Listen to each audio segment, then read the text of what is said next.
Welcome to Authentic with Brazil 201. I'm your host, Brazil 201.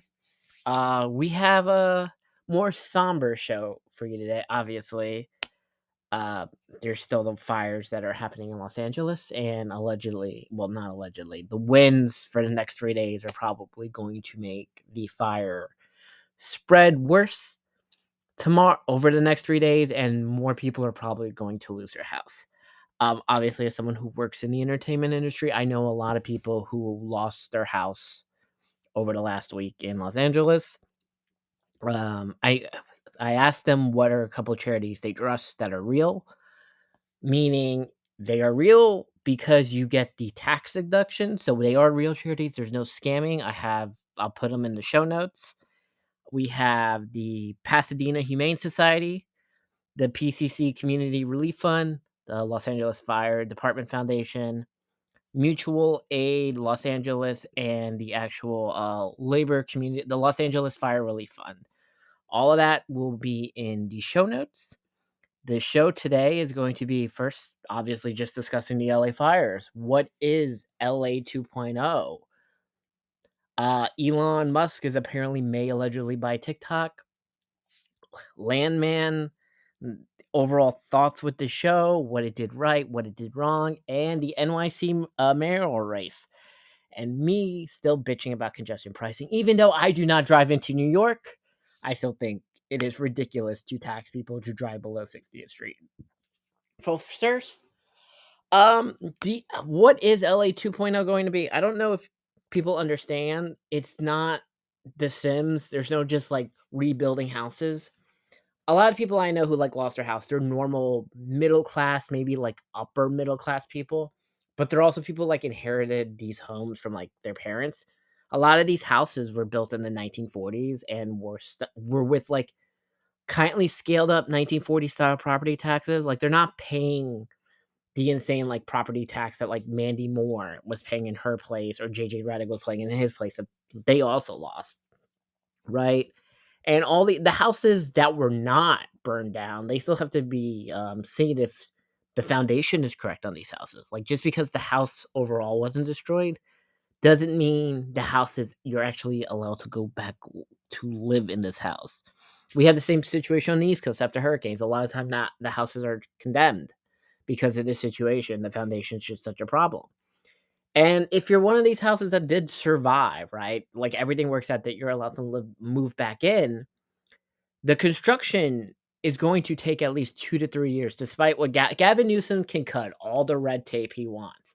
But it's, what, 40,000 homes that have to be rebuilt? And this is before the FEMA money, the government disaster relief money, insurance, reinsurance. Just think, there are, let's say, 40,000 homes. There are people who have enough money that they can rebuild their home the way they want. And that's if they're going to stay there. I know some people who are probably just going to move to New York or Florida who work in the entertainment industry.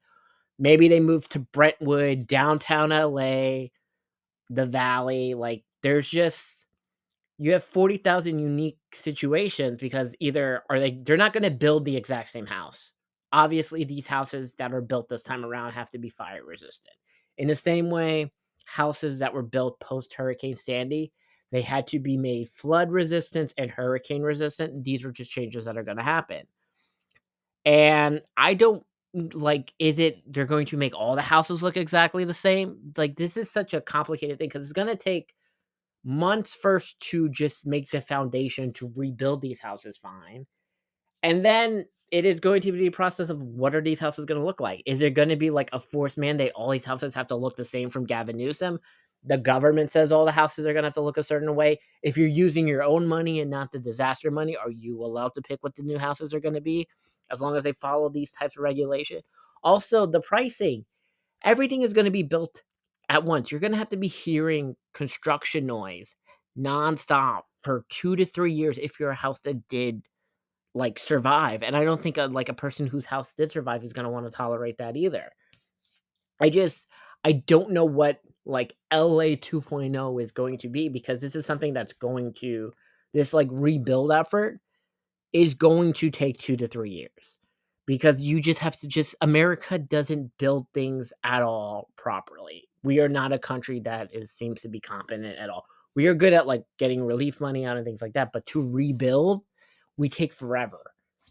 Even if this is going to be a real thing, the supplies, because what this is 30,000 houses have to be built at this, and that's just the houses. There are post offices that are gone. There are schools that are gone. There are stores that are gone. There are just there's not enough people who work in construction and the supplies to do all of this at once. And there's going to be issues because are the rich people's neighborhoods going to be built first? Are they going to go from top bottom or bottom to the top?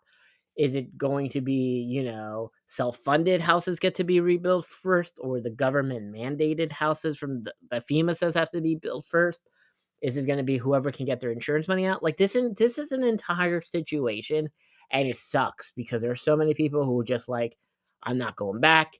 They lost everything. It is a disaster on so many levels because I'm just like, as someone who works in like who's a producer, I just try to like see the problems and like how you can fix certain things, and I'm just like, I don't know what you can do because best case, if everything works out, it's 3 years, and you also have LA has the Olympics next year. LA has no, LA has the Olympics in 2028. LA has the World Cup next year. They have they do have the Olympics. That's right. They do have the Olympics. And they have something else. I can't. Oh, they have the Super Bowl again.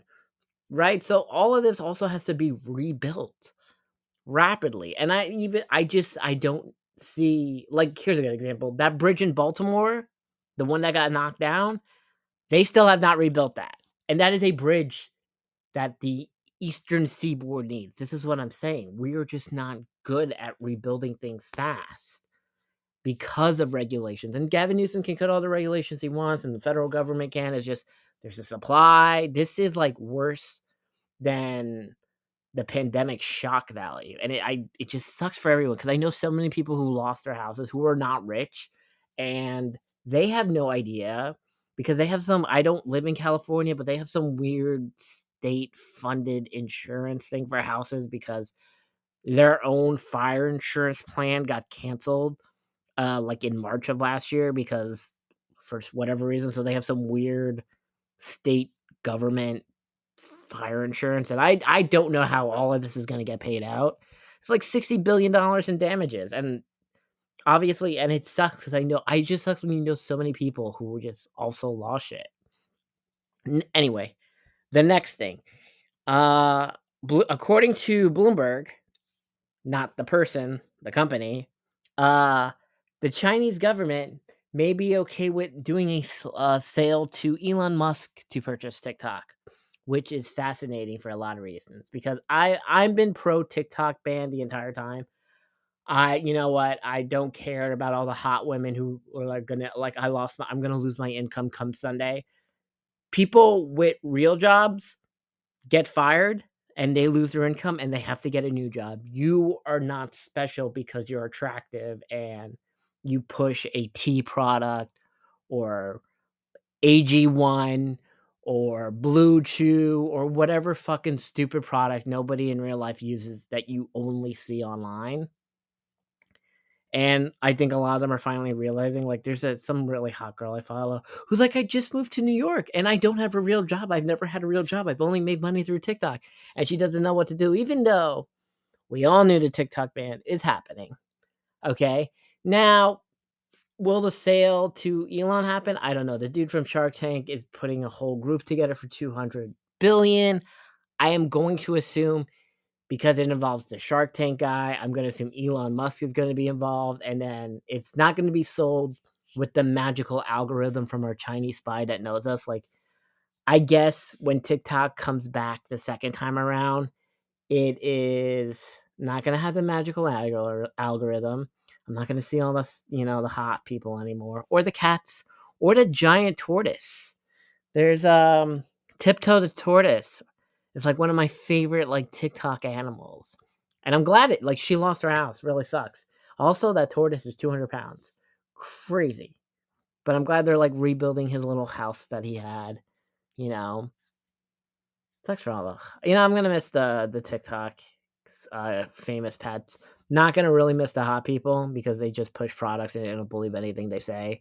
There's just so many of them. They're not, nonsense. But it is funny because now that the reports have come out that Elon and Kevin O'Leary may be getting TikTok, the people have been like, I don't want TikTok banned, suddenly now do want TikTok banned, which just really shows these stupid progressives have no not morals.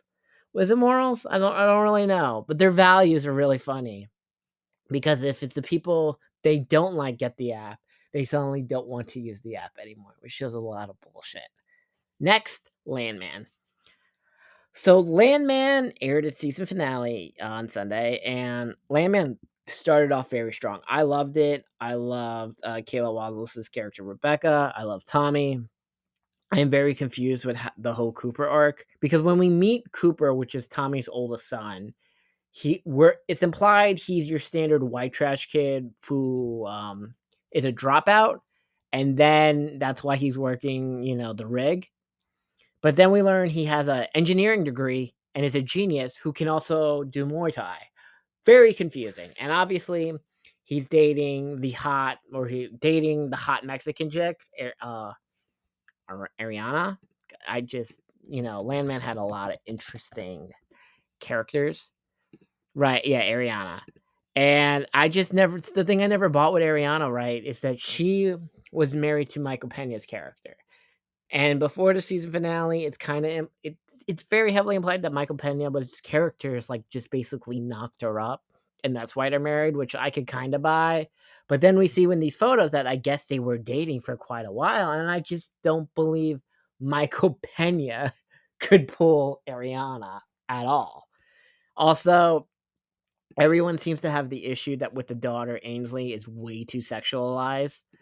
And something interesting happens in the season finale because I knew girls who were very Catholic, and I mean like annoyingly Catholic, who did the thing she does in the finale where anal sex is okay because it's not breaking the sex before marriage rule as long as it's not vaginal. So she like gets plowed up the ass by the quarterback. And I guess it is like a very sexual thing. I don't live in Texas. Maybe girls are really like that. Like, I'm not going to judge. I'm in New York. So this is the whole thing. John Hamm died. Sad vibes. The actor who plays Cooper needs to fix his teeth. I'm really glad that Andy Garcia is joining the cast of Landman as our overall new big bad. I'm confused if he's also trying to buy oil. And I guess season 2 is going to do the succession thing with Cooper's weird startup versus Tommy, who's now the president of the oil company, with this side thing with Andy Garcia, who's basically playing his Ocean's 11 character the entire time. Also, Demi Moore spoke a lot for the first time, like so many lines. Listen, I love Rebecca. I think she's the best character in the show of the female characters. I just have a thing for white women with great eyebrows, and I will not apologize to that. That's why I love Monica Barbaro and Ella Purnell and Victoria Justice. Okay, you give me a 5'6" white girl with great eyebrows, I'm in. Okay, I'm always gonna be in. But Landman really fell off. The first 4 episodes were great and strong. The finale made 0 sense, and I like Landman, okay? I'm not one of these people who are mad because it's a popular right-leaning show or whatever. I'm just very confused. Tommy gets dosed in gasoline and then smokes a cigarette. I'm almost certain that man should have been set on fire from doing that entire thing. And then there's a bat cave somewhere in Texas that's behind a vending machine. I don't know if the issue is because Taylor Sheridan really has a good idea for 4 episodes and then he kind of just burned out, which seemed to be the process. Because Lioness works the same way. Like, Lioness has, of the 10 episodes, we get 5 really good ones, and it's usually the finale and the beginning, too. But Landman really was so confusing in the middle. It seemed like, oh, we're going to go to war with the Mexican cartel, and then we don't. Oh, and then Rebecca's going to go to war to try to get these lawsuits, but then we don't because Cooper's allegedly a genius. Cooper gets jumped by the fucking Mexicans. That is solved because the Mexicans get raped by the black guys who stick pipes up their ass. This is all real things that happen on the show, by the way. It's really hard to remember because this show was all over the place. I enjoy it. I can't wait for season 2. I'm all in on Taylor Sheridan universe. Taylor Sheridan in the 2020s is equivalent to Greg Berlanti in the CW era of like that 2014 to 20 to the pandemic. That's it, right? Like he controlled the network. Taylor Sheridan is that person now. And look, there's gonna be hits and misses, but I think Landman is his best show. I have no idea if we're still getting the Matthew McConaughey Yellowstone spinoff. Like we are getting the Yellowstone spinoff, but we're apparently getting 2 now. There's one that doesn't have the main people from the Yellowstone show, and then there is the one that is supposed to be with the Yellowstone people mixed with Matthew McConaughey. And this is also going to shoot in Texas. And for all intents and purposes, I think we're going to get a crossover between the new Yellowstone Texas show with Matthew McConaughey and Landman, which will be fucking fantastic. Can you imagine that? Like if what's it called? Tommy's wife Angela meets God, what the fuck is the name of the woman? And it meets Beth. You give me a Beth and Angela scene with a crossover, awards all around. Next, the NYC Mayoral race. I fully support Andrew Cuomo to be mayor of New York, and I believe he is going to win. Okay. First of all, I don't know if people seem to understand this. New York City is not as progressive as idiots on Twitter want you to make it think. Why do you think Eric Adams won? Why do you think fucking Andrew Cuomo is polling right now at 40% and he's not even officially in the race? Okay. I proudly support Andrew Cuomo for mayor. I also proudly support Mike Lawler for governor in 2 years. Okay. Look at that. A Democrat and a Republican. Andrew Cuomo will not allow the crime nonsense that has happened in New York. Okay. This bullshit where people are arrested and let back out. I don't know what fucking law was passed in the de Blasio administration that allowed this bullshit to happen.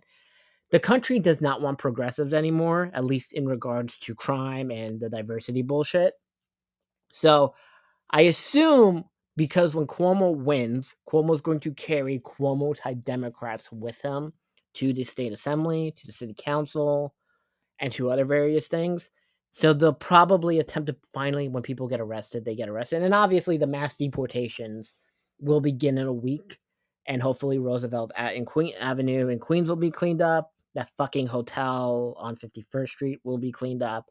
A lot of it, you know, the mass deportations need to happen. Hopefully, the Lake and Riley bill passes somewhat. I don't care how much it's going to cost.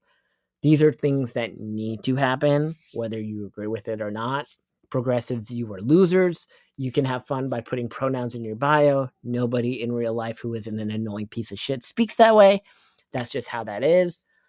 That loser Zoran or whatever the fuck his name is, who's in last place, polling the same as Eric Adams, the current mayor, is hilarious. Let's go, Andrew Cuomo 25.